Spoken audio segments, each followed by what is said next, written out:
Bismillahirrahmanirrahim. Assalamualaikum warahmatullahi wabarakatuh. Alhamdulillahilladzi karamana bil Mustafa Muhammadin syafi'ina ya syafi'al khalqi salatu wassalam alaika wal ali ya khairal anam. Rabbun karim wa anta dzu khuluqin azim fashfa'lana indal karim. Amma ba'du. Al-Hikam ke-19 bab 1 halaman 33.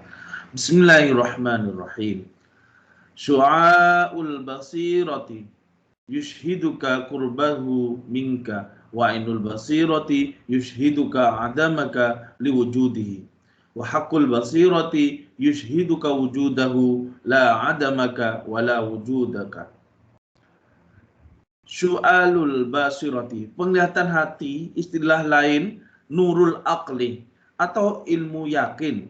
Satu makna, kalau orang mempunyai ilmu yakin atau nurul aqli, akal yang sehat atau sorotan hati, pasti orang yang berilmu yakin itu memiliki keyakinan yang tidak mamang lagi, tidak syak lagi, tidak ragu lagi. Pasti dia merasa bahwa Allah dekat, sebab dia senantiasa merasa dihidupkan, diberi nikmat lahir maupun nikmat batin. Tidak mungkin atau mustahil Tuhan jauh dari dirinya. Sebab Tuhan Allah senantiasa memberi hidup, memberi perasaan, memberi pendengaran, memberi penglihatan dan sebagainya. Otomatis dekat. Dekat dalam arti lebih dekat seperti difirmankan dalam Al-Qur'an. A'udzubillahi minasyaitonirrajim. Bismillahirrahmanirrahim. Wa nahnu aqrabu ilaihi min hablil warid. Dan kami lebih dekat kepadanya daripada urat nadi. Artinya, sebelum orang melihat, misalnya, Tuhan sudah lebih dahulu maha mengetahui. Dan justru tahunya, melihatnya manusia itu justru ditahukan, dimelihatkan oleh Tuhan. Jadi dekat itu ada bagi istilah moral atau material. Si fulan dekat terhadap Pak Lurah atau pemerintah atau presiden misalnya. Ini tidak berarti dekat fisik atau materinya. Hubungan dengan Tuhan mustahil kalau yang dimaksud dekat itu dekat materi. Sebab Tuhan tidak dan bukan materi, bukan seperti benda. Jadi yang dimaksudkan dekat di atas ialah Tuhan senantiasa tahu dan lebih tahu daripada kita terhadap kita sendiri. Tuhan lebih menguasai, Tuhan lebih menghendaki. Wa ma tasya'una illa ayyasha Allah. Kamu sekalian tidak dapat berkehendak kecuali kalau dikehendaki oleh Allah. Dibuat punya kehendak atau dalam istilah syariat sering kita dengar biar orang melonjat setinggi langit, tapi kalau tidak dikehendaki oleh Allah tidak akan sukses. Tidak, ia akan lebih dekat. Atau dalam dunia hakikat, justru kehendaknya orang itu digerakkan oleh Allah Subhanahu wa taala, berarti lebih dekat. Adapun dekat zatnya ini tidak bisa diperbandingkan. Suatu makhluk itu hanya bayangan. Adanya makhluk hanya bayangan, sedangkan Khalik asli ada, wujud. Apa mungkin bisa diperbandingkan? Jadi sekali lagi yang dimaksud dekat bukan berarti dekatnya dua jenis barang yang berdekatan satu sama lain. Tapi ya itu tadi, Allah lebih dekat kepada manusia daripada manusia itu sendiri. Sekalipun manusia itu diberi kehendak, kemampuan dan sebagainya, akan tetapi jika kehendak itu berlawanan dengan kehendak Tuhan, pasti kehendak Tuhan yang memang yang menentukan. Itu pengertian syariat. Dalam bidang hakikat, justru kehendak manusia itu adanya dikehendaki oleh Allah. Diciptakan Tuhan bahwa dia mempunyai kehendak.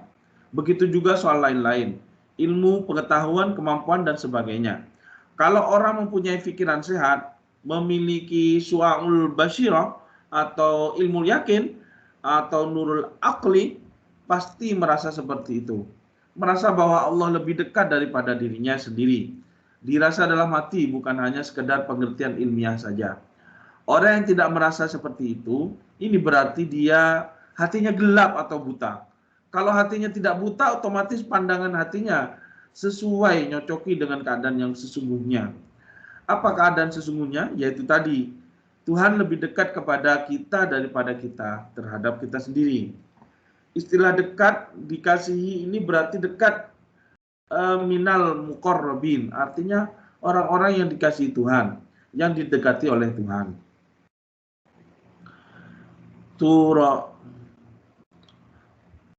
Tuba lil muslihina bainan nasi wal muqarrabuna yaumal qiyamah. Alangkah bahagianya mereka, orang-orang yang mau memperbaiki umat dan masyarakat. Mereka kelak adalah menjadi orang-orang yang didekat, artinya orang-orang yang dikasihi oleh Allah. Jadi dalam arti hadis ini yang dimaksud didekat atau dikasihi, dekatnya Tuhan pada makhluk, ini dekat dalam arti menciptakan. Semuanya tidak pandang bulu, baik itu yang terkecam atau yang tidak. Ini semuanya dekat kepada Allah. Lebih dekat. Ini yang dimaksud dekat dalam pengajian ini. Kalau orang kok merasa dekat dalam arti merasa dikasihi, lalu merasa orang baik-baik, ini namanya takabur ini. Oleh karena itu ada pepatah atau kata-kata ru'yatul qurbi bu'dun. Merasa dekat dalam arti dikasihi atau disayang, dipercaya, itu sesungguhnya bu'dun, jauh. Lah di sini dekat berarti dikasihi dan jauh berarti tidak diridhoi oleh Allah Subhanahu wa taala. Dalam pengajian ini yang dimaksud yaitu seperti yang pertama tadi. Allah lebih dekat kepada makhluknya daripada makhluk itu sendiri kepada makhluk itu sendiri.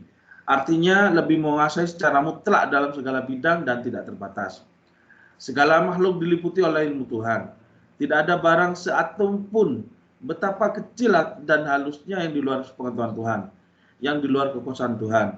Semuanya dan secara mendetail sekecil-kecilnya tidak kelewatan. Wa ainul basirati yushhidu ka'adama kaliwujudi. Ainul basirah, mata dari penglihatan hati, atau nurul ilmi, istilah lain cahayanya ilmu, atau ainul yakin, kenyataan dari keyakinan, itu sama sekali maknanya sama semua. Orang yang memiliki ainul basirah atau ilmunya hati bersinar atau mempunyai ainul yakin, pasti dia merasa yang ada hanya Tuhan. Dirinya sendiri dan makhluk lain tidak ada. Yang ada hanya Allah. Itu kalau orang sungguh-sungguh mata hatinya melek dan sehat. Merasa yang ada hanya Tuhan. Saya dan makhluk-makhluk lain tidak ada. Karena yang wujud hakiki, yang sungguh-sungguh wujud hanya Tuhan. Adapun makhluk, adanya itu karena diwujudkan. Istilah diwujudkan atau diadakan berarti tidak wujud atau tidak ada sendiri. Berarti tidak ada atau tidak wujud, jelas yang wujud hanya Tuhan. Kalau orang mempunyai ainul basirah atau nurul ilmi, ainul yakin, otomatis begitu pandangan hatinya dan perasaannya. Selama dia memiliki ainul yakin itu, makhluk diadakan, diwujudkan oleh Tuhan, sedang Tuhan wujud dengan sendirinya. Tidak ada yang mewujudkan Tuhan. Malah di samping Allah wujud, dia mewujudkan yang lain-lain. Ini namanya qayyum, wujud dan mewujudkan, atau berdiri tegak dan menegakkan. Ini qayyum. Disebut juga Asmaul A'zam, Hayyul Qayyum. Sebagai gambaran, sering saya menggambarkan seorang anak kecil yang belum bisa berdiri sendiri, sedang diberdirikan ibunya. Misalnya, sekalipun itu anak kecil kelihatannya berdiri, tapi karena diberdirikan oleh ibunya, sesungguhnya anak kecil itu belum bisa berdiri sendiri. Kalau andai kata dilepas oleh ibunya, tentu dia tidak kelihatan berdiri. Namanya si anak kecil tidak dapat berdiri. Kelihatan berdiri karena diberdirikan. Begitu juga makhluk ini sesungguhnya tidak wujud. Tidak ada. Kelihatannya wujud karena diwujudkan. Umpama tidak diwujudkan pasti tidak ada. Istilah lain namanya wujud majazi. Wujud bayangan. Wujud hakiki hanya Tuhan, hanya Allah. Kalau orang memiliki ainul basirah, mata hatinya sehat, otomatis merasa begitu. Ini paling-paling harus menjadi i'tiqad. Tapi i'tiqad itu hanya ilmiah. Saya mengutip pendapatnya Imam Ghazali. Idh mujarradul i'tiqadi ay mujarradul tauhidi bil i'tiqadi la yurithu tawakkula. Tauhid yang hanya dengan i'tiqad saja ini la yurithu tawakkul, tidak membuahkan tawakal, pasrah bongkokkan pada Tuhan, pada Allah. Oleh karena idzil i'tiqad al-ilmu, i'tiqad hanya merupakan ilmu. Ilmu tidak bisa menghasilkan rasa menyerah bongkokkan pada Tuhan. Yang dapat membuahkan rasa menyerah bongkokkan adalah amal. Amal-amal ibadah, mujahadah. Yang dapat merubah sikap itu, sikap batin terutama, adalah amal atau mujahadah istilah Wahidiyahnya. Ilmu atau pengertian ilmiah hanya boleh dikatakan sebagai pengantar atau arah-arah saja, dan dalam keadaan yang sangat terbatas sekali. Perjuangan Wahidiyah bukan hanya timbulnya i'tiqad saja, tapi pengalaman yang diutamakan. Pengalaman atau perasaan hati terhadap kesadaran kepada Allah wa Rasulih SAW. Pengalaman dan perasaan zauqan. Ini yang diutamakan, yang diperjuangkan oleh Wahidiyah. Adapun soal ilmiah, ya alhamdulillah, kita umumnya umat Islam sudah mempunyai i'tiqad atau ilmiah-ilmiah. Kalau ditanya tentu begitu jawabnya. Tapi mengenai haliyah atau zauqan ini yang perlu diusahakan, diperjuangkan. Pada umumnya soal haliyah ini kita masih sayang sekali. Masih sangat dibutuhkan. Para hadirin-hadirat, mari kita adakan koreksi pengalaman kita atau zauqiyah apakah sudah begitu. Artinya merasa seperti yang kita bahas itu tadi, ataukah baru merupakan i'tiqad saja. Kalau baru i'tiqad atau pengertian tauhid, ini gampang sekali lenyapnya. Jauh lebih gampang dari pengalaman dalam rasa atau zauqiyah tersebut. Terutama dalam menghadapi sakaratul maut. Ilmiah atau tauhid sepertinya itu teka-teki sekali. Pernah saya utarakan, antara lain pada minggu-minggu yang lalu, yaitu soal tauhid atau iman. Ini ada 2 atau 3 macam, antara lain dasarnya bukan dari ilmu pengetahuan, melainkan percaya begitu saja. Dari orang tuanya, atau dari gurunya, atau dari situasi lingkungannya yang meyakini bahwa Tuhan itu satu dan sebagainya. Iman seperti ini yang paling lemah sendiri. Jika tidak dipupuk dengan ubudiyah, dengan mujahadah, dalam keadaan-keadaan yang berbahaya, terutama gampang sekali hilang atau lenyap. Terutama dalam menghadapi sakaratul maut. Mudah sekali lenyapnya iman yang hanya begitu itu. Bentuk iman atau tauhid yang kedua lebih kuat daripada yang pertama tadi, yaitu iman yang berdasarkan ilmiah yang didasarkan akliyah, yaitu seperti yang dibicarakan antara lain dalam kitab Kifayatul Awam dan lain-lain kitab tauhid. Allah Subhanahu wa taala kok wujud? Itu apa dalilnya? Apa buktinya? Dalilnya atau buktinya ya adanya makhluk. Ini atau lebih positif lagi yaitu mungkinnya adanya makhluk. Kalau hanya wujudnya makhluk ini, kalau tidak wujud berarti Allah tidak ada. Tapi dengan kata-kata imkannya wujudnya makhluk. Ini sekalipun makhluk ini tidak ada, tidak diwujudkan, tapi kemungkinan adanya, ini yang menjadi dalil atau bukti adanya Tuhan. Ini yang dibahas dalam kitab Kifayatul Awam atau kitab-kitab tauhid lainnya. Iman golongan yang kedua ini sudah lebih kuat daripada yang pertama tadi. Tapi masih ada lagi tingkat iman yang lebih kuat lagi, yaitu tingkat ketiga, yaitu iman seperti yang diperjuangkan di dalam Wahidiyah ini, yaitu perasaan zauqan, memiliki rasa dalam hati yang sungguh-sungguh. Setiap saat, setiap detik, bahkan dalam segala keadaan. Ini yang paling kuat daripada yang pertama dan yang kedua tadi. Ya mudah-mudahan para hadirin hadirat, kita dikaruniai memiliki tauhid yang ini tadi, yang membaja, tidak bisa berubah sekalipun menghadapi suatu peristiwa yang dahsyat sekali.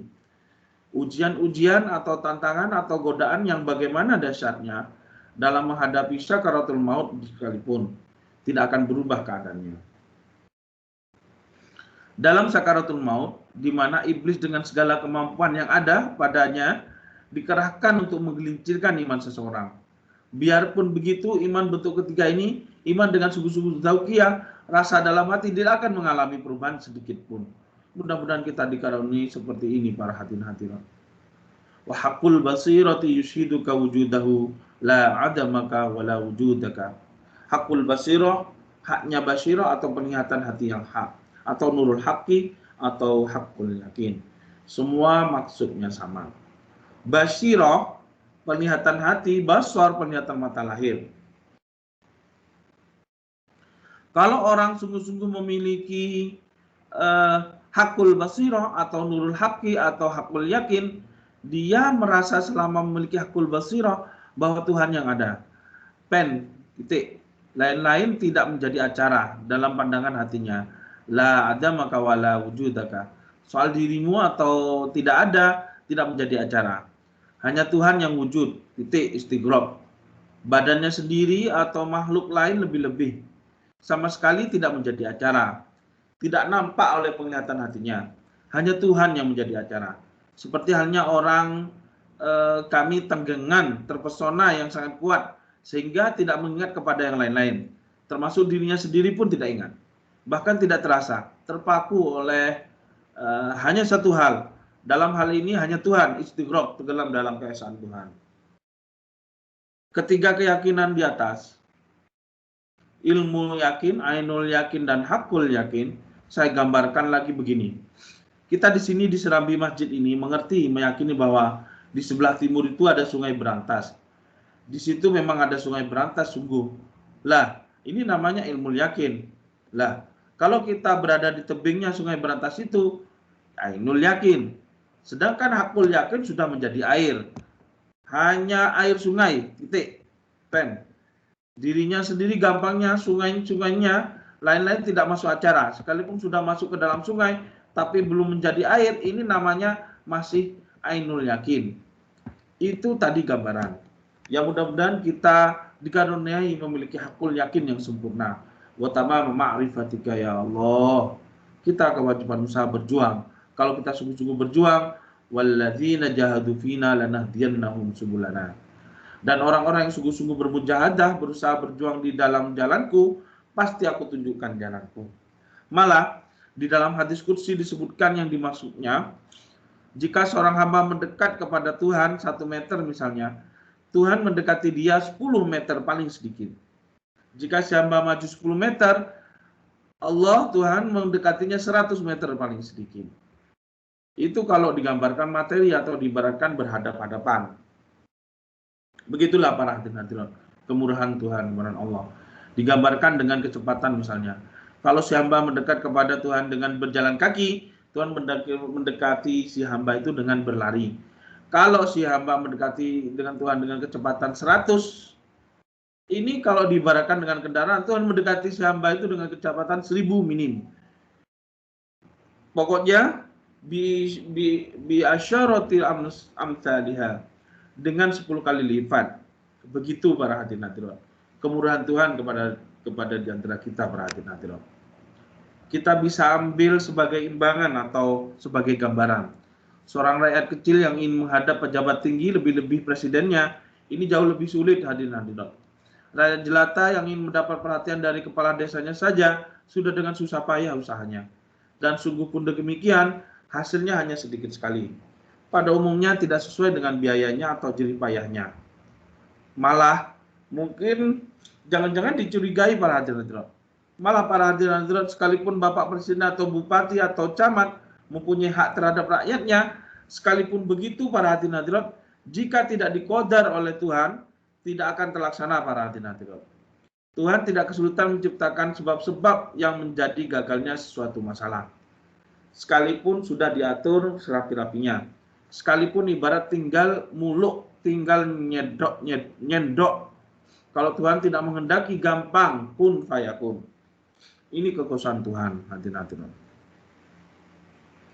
Tapi para hadirin-hadirat, kalau didekati oleh Tuhan, tidak ada yang dapat menghalang-halangi para hadirin-hadirat. Dan caranya seperti disebutkan hadis qudsi tadi. Kalau hamba mendekat selangkah, Tuhan maju mendekati si hamba tadi 10 langkah minim. Mari para hadirat, mari belajar. Belajar menjadi orang dewasa yang memiliki pikiran normal, yang pandai menggapai segala sesuatu dengan semestinya. Mari para hadirin hadirat. Sekarang kita tidak belajar, tidak berjuang untuk itu para hadirin hadirat. Kita sendiri yang rugi besok. Terutama kalau sudah dicabut Israel. Para hadirin hadirat. Mari para hadirin hadirat, asal kita mau usaha berjuang, ya sedapat-dapatnya para hadirin hadirat. Kita yakin akan menemui suatu kebahagiaan abadi yang tidak dapat digambarkan betapa besarnya para hadirin hadirat. Terutama sesudah berada di kubur di alam akhirat. Al-qabru raudhatun min riyadil jannati au khufratun min khufratin min khufarin nar.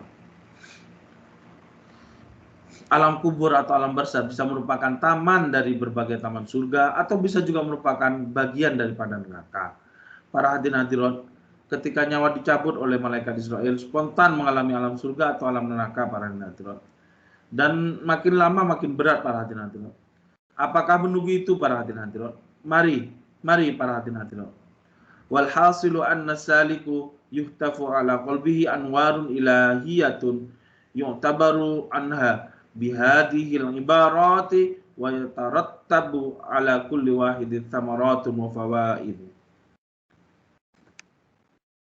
Jadi kesimpulannya, orang yang sungguh-sungguh mau mendekat kepada Tuhan dengan mengamalkan atau memperhatikan apa yang harus diamalkan, apa yang harus diperhatikan umpamanya dalam wahidiyah ya, senantiasa mengadakan mujahadah dalam segala bidangnya dan senantiasa mengatur hatinya, senantiasa ya seperti sudah kita maklumi otomatis nanti Allah akan memberikan buah yang lebih besar daripada jerih payahnya. Hasilnya jauh lebih besar. Tidak dapat diperhitungkan, minim 10 kali lipat. 10 kali.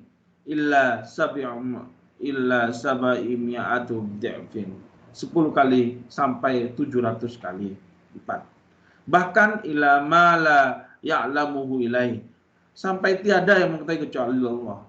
Dari banyaknya. Dari pokoknya tidak bisa digambarkan. Ya pada umumnya lipat ganda itu lihat kualitasnya. Kalau kualitasnya sungguh-sungguh baik, otomatis lipat gandanya paling baik dan seterusnya, paling diridhoi. Kalau husuknya paling husuk, lebih takdim, lebih rindu, lebih perhatian, otomatis lebih banyak lagi ganda yang diperoleh, lipat ganda yang diperolehnya. Mari para hadirin hadirat, kualitasnya terutama mutunya, mari kita tingkatkan tinggi-tingginya. Qala ba'duhum wa la yablughul 'abdu haqiqatat tawadhu'i illa 'inda lamu'ani thuri musyahadati fi qalbihi fa inda dzalika tadubun nafsu wa tatba'u lil haqqi wa lil khalqi bi mahri athariha wa sukuni wa hujibha wa hubariha. Ba'dul arifin, setengah orang arifin mengatakan, pokoknya orang tidak dapat tawaduk yang sungguh-sungguh otomatis selalu takabur. Tawaduk kebalikan dari takabur. Orang tidak bisa hilang takaburnya kecuali apabila mendapat sinar atau sorotan nur musyahadah, syuhud pada Allah Subhanahu wa taala. Istilah umum yang ringan sadar kepada Allah. Apabila orang mendapat sinar atau cahaya syuhud pada Allah, pasti hancur nafsunya. Ananiyahnya hancur. Billah senantiasa menyerah bongkokkan pada Tuhan, senantiasa tawaduk, tidak sombong kepada sesamanya. Hilang, lenyap ekses atau negatifnya nafsu. Negatifnya nafsu yang menyebabkan sombong, kikir dan sebagainya. Lalu di antara kita bagaimana? Mari kita koreksi apakah sudah sungguh-sungguh syuhud, sadar kepada Allah kah atau bagaimana?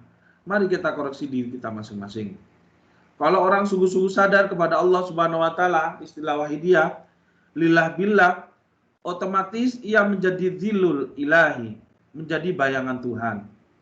Akhlaknya selalu akhlak Tuhan. Antara lain Rahman Rahim, artinya akhlaknya selalu merasa kaya. Kaya tidak membutuhkan orang lain, kun fayakun. Dia menjadi orang yang suka pemaaf, suka menolong dan sebagainya. Man akramahu faqad akramallaha wa man 'azzamahu faqad 'azzamallaha. Barang siapa yang menghormat orang yang seperti itu sifat-sifatnya, berarti menghormat Tuhan, dan barang siapa memuliakannya berarti mengagungkan Allah. Tapi sebaliknya, man ahanahu faqad ahanallah.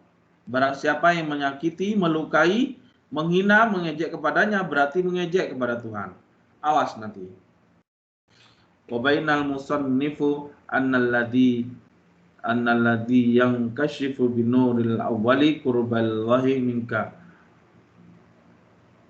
wa thamratu dzalika wa natijatuhu muraqabatuhu ta'ala wal istihya'u minhu hatta la yaraka haitsu nahaka wala yafqudka haitsu amaraka. Selanjutnya Kiai Musonif menerangkan orang yang dikaruniai nur yang pertama tadi, yang paling rendah sendiri sekalipun yang paling rendah, orang yang dikaruniai itu merasa dekat, lebih dekat pada Allah Subhanahu wa taala. Otomatis dia selalu muraqabah, selalu merasa saya ini senantiasa diincar oleh Tuhan. Tidak berani berkutik sedikit pun karena merasa senantiasa diawasi oleh Tuhan. Ibarat materi boleh dikatakan umpamanya saya terhadap saudara dengan berdiri atau duduk atau berbaring, sedangkan di kanan kiri ada jurang yang sangat curam di samping api yang berkobar-kobar, otomatis tidak berani bergerak sedikit pun.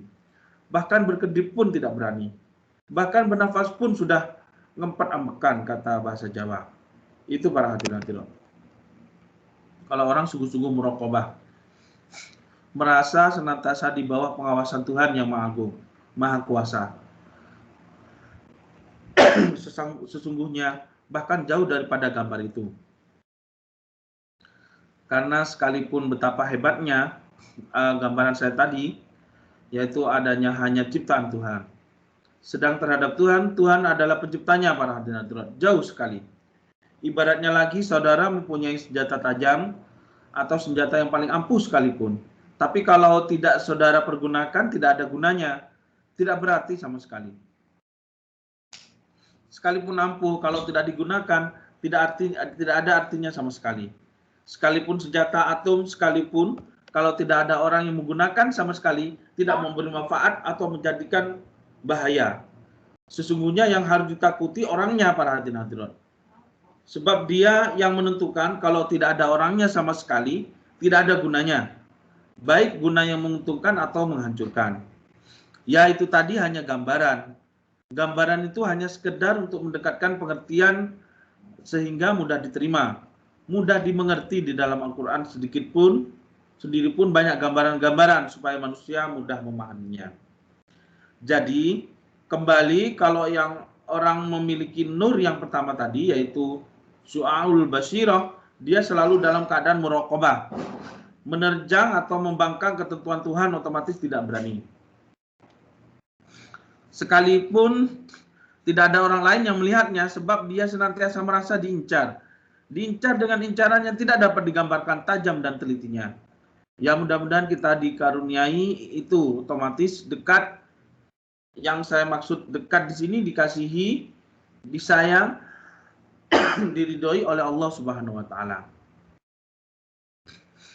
Walladzi yankashifu bitsani adamiyatu kulli mawjudi fi wujudil haqqi ta'ala fa yashhadul aqwana adama. Orang yang memiliki basirah yang kedua tadi yaitu ainul basirah atau ainul yakin atau nurul ilmi, otomatis dia senantiasa merasa bahwa yang wujud hanya Tuhan. Semuanya ini selain Tuhan tidak ada. Fa yashhadul aqwana adaman fala ya'ba'u biha wa la yaltafitu ilaiha idh wujuduha ariyah. Bagi dia hanya Tuhan yang nampak dalam pandangan hatinya. Diri sendiri dan makhluk yang lain-lain itu hanya wujud bayangan. Oleh karena itu dia tidak ambil peduli.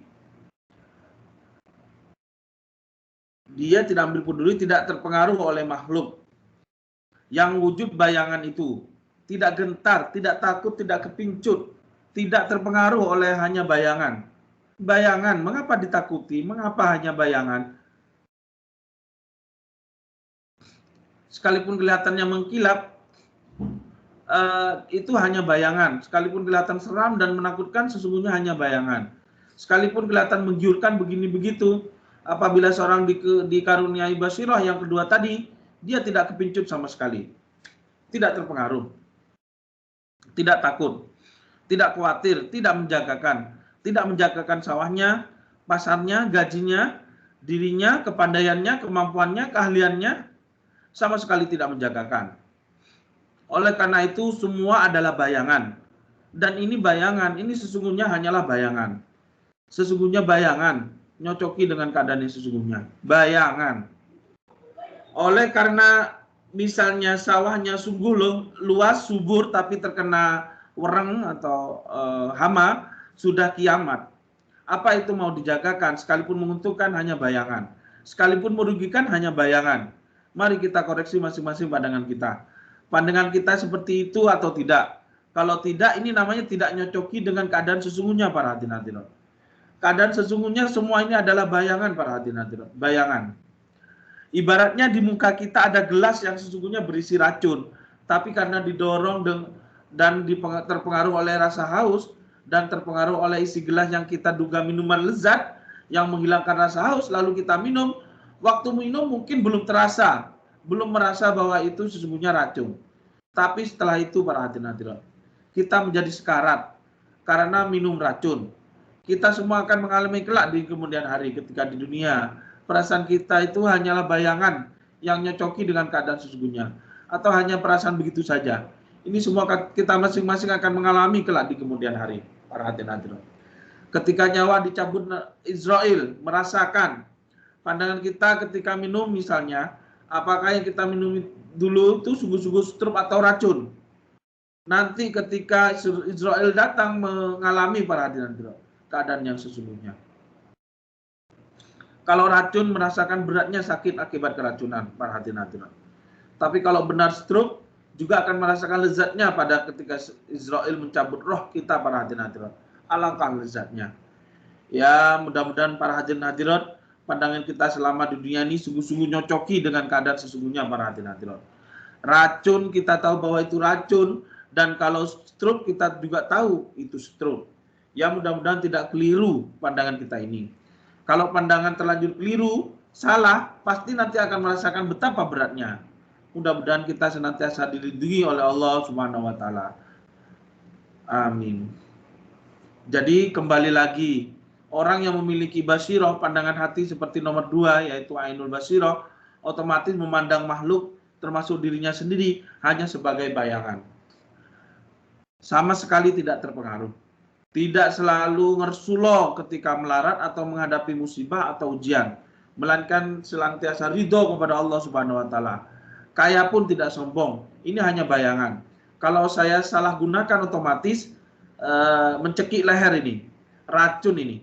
Otomatis kalau yang orang mempunyai pandangan begitu para hadirin, yang wujud dan kekal hanya Allah Subhanahu wa taala. Adanya makhluk, kullu syai'in halikun illa wajhah. Segala sesuatu pasti hancur kecuali hanya Tuhan yang kekal abadi, tidak hancur dan tidak berubah.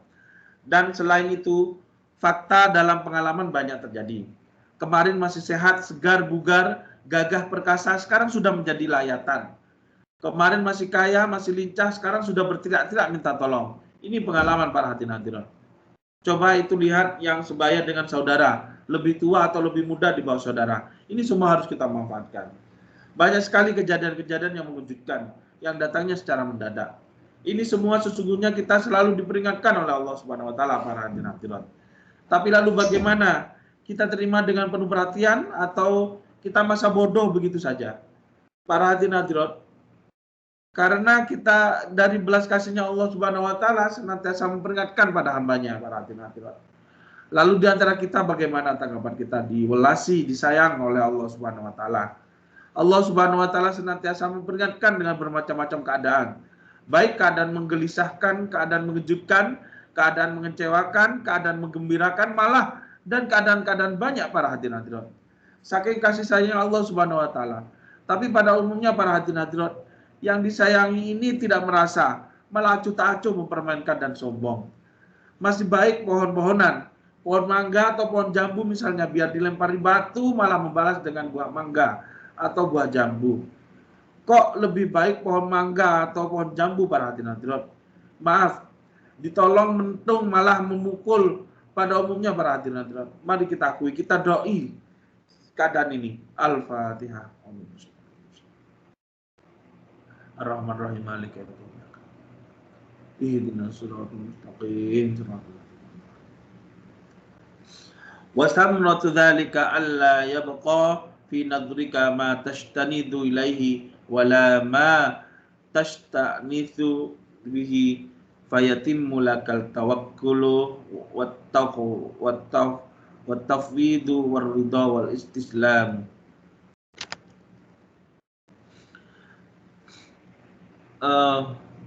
Buahnya apabila kita senantiasa begitu, otomatis kita tidak terpengaruh oleh segala sesuatu yang menguntungkan, yang menyenangkan atau merugikan sekalipun. Karena yakin bahwa sekalipun itu menguntungkan tapi hanya sementara. Malah sekalipun wujudnya menguntungkan tapi bisa juga merugikan apabila kita salah gunakan. Dia senantiasa tidak jenak, ya, tidak bisa mesra di waktu berhadapan, jagongan dengan siapapun, tidak jenuh. Ya. Karena semuanya hanya merugikan, kecuali hanya terhadap Tuhan. Soal di hadapan Tuhan, di hadapan Allah, dia merasa enak, merasa tenang, merasa mesra. Sebab hanya Tuhan yang memberi dan membawa keuntungan dan kebahagiaan semuanya itu. Selain Tuhan merugikan. Otomatis berkumpul atau bersama-sama dengan apa-apa yang diridhai Allah Subhanahu wa taala, otomatis sama dengan berada di hadapan Allah Subhanahu wa taala. Dia menjadi tenang, tentram, asik di waktu berkumpul dengan apa-apa yang dan siapa-siapa orang yang diridhai Allah Subhanahu wa taala. Al-akhillau yawma idzin ba'duhum li ba'din aduwwun illal muttaqin. Orang-orang yang berkawan, bersaudara, yang saling berhubungan besok pada yaumul kiamah saling bermusuhan para hadirin. Saling tuntut menuntut, kecuali mereka yang di dalam melakukan berkawan bersaudara itu didasarkan takwa lillah billah lir rasul bir rasul, istilah wahidiyah. Kalau tidak berdasar atas takwa lillah billah lir rasul bir rasul, otomatis besok saling bermusuhan satu sama lain. Pasti para hadirin. Baik itu hubungan antara keluarga sama keluarga, anak, orang tua, anak, atau kawan, atau tetangga, atau pokoknya semua hubungan di dunia ini, illal muttaqin. Hadirin. Besok saling dorong-mendorong ke neraka. Mana yang kalah, mana yang menang.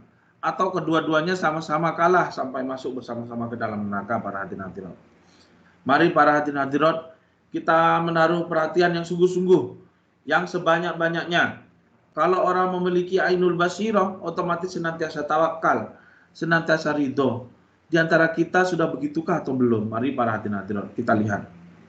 Walladzi yankashifu bitsalithi dzatal muqaddasatu wa thamratul dzalikal fana'ul kamilul ladzi huwa dihliyul baqa'i fa yafna an fana'ihi wa adamihi istihlaka fi wujudihi sayyidi wa nahika bima yahsul lahu hina idzim minal mawahibi wal asraril ilahiyati faida tarafqa an dzalika halul mimma fil maqail baqa.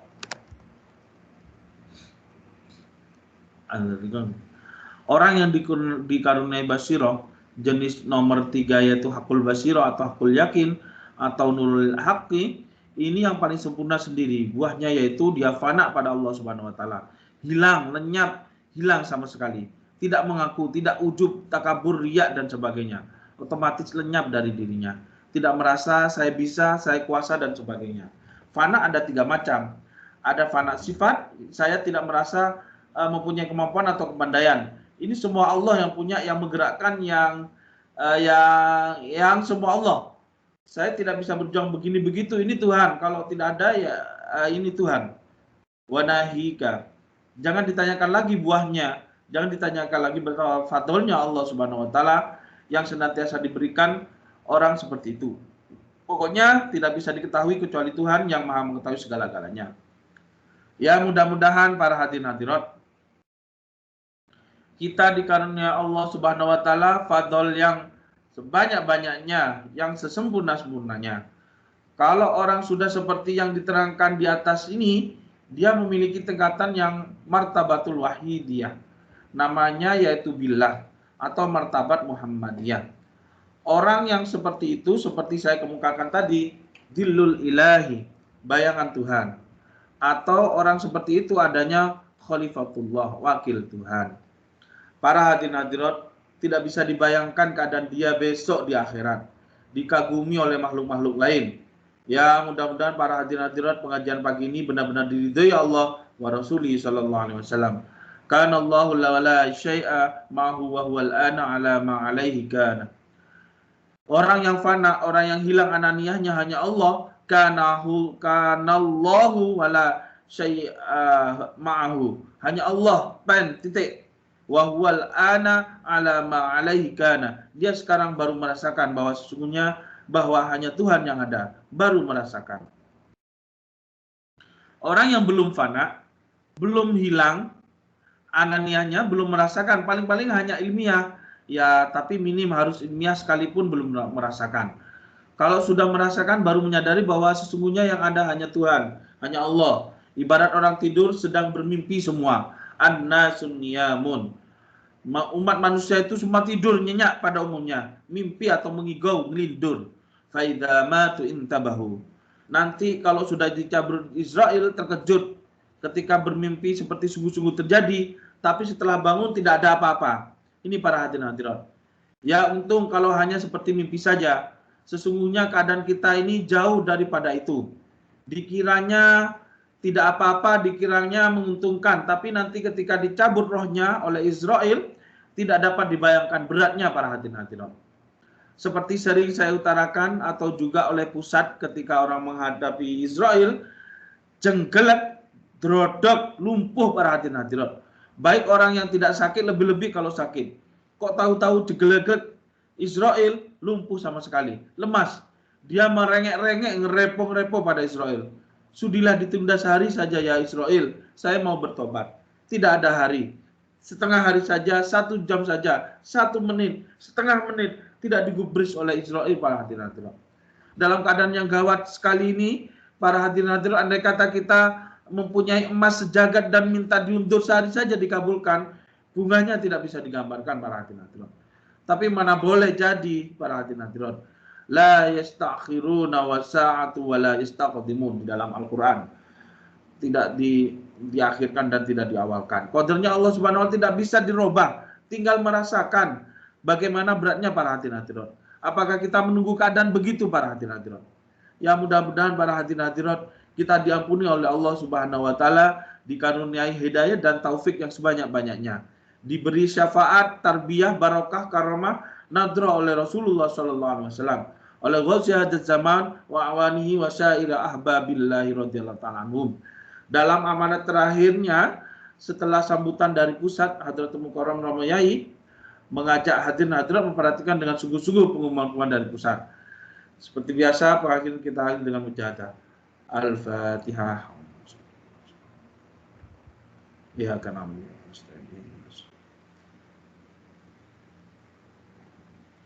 Demikianlah, mudah-mudahan bermanfaat, barokah fid dunya wal akhirah.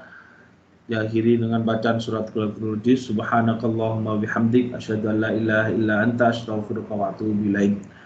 Wabillahi taufiq wal hidayah. Min Rasulillah sallallahu alaihi wasallam asy-syafa' wa tarbiyah. Wa minal ghazati zaman an-nadrah wal barakah wal karamah wal afwa minkum. Wassalamu alaikum warahmatullahi wabarakatuh.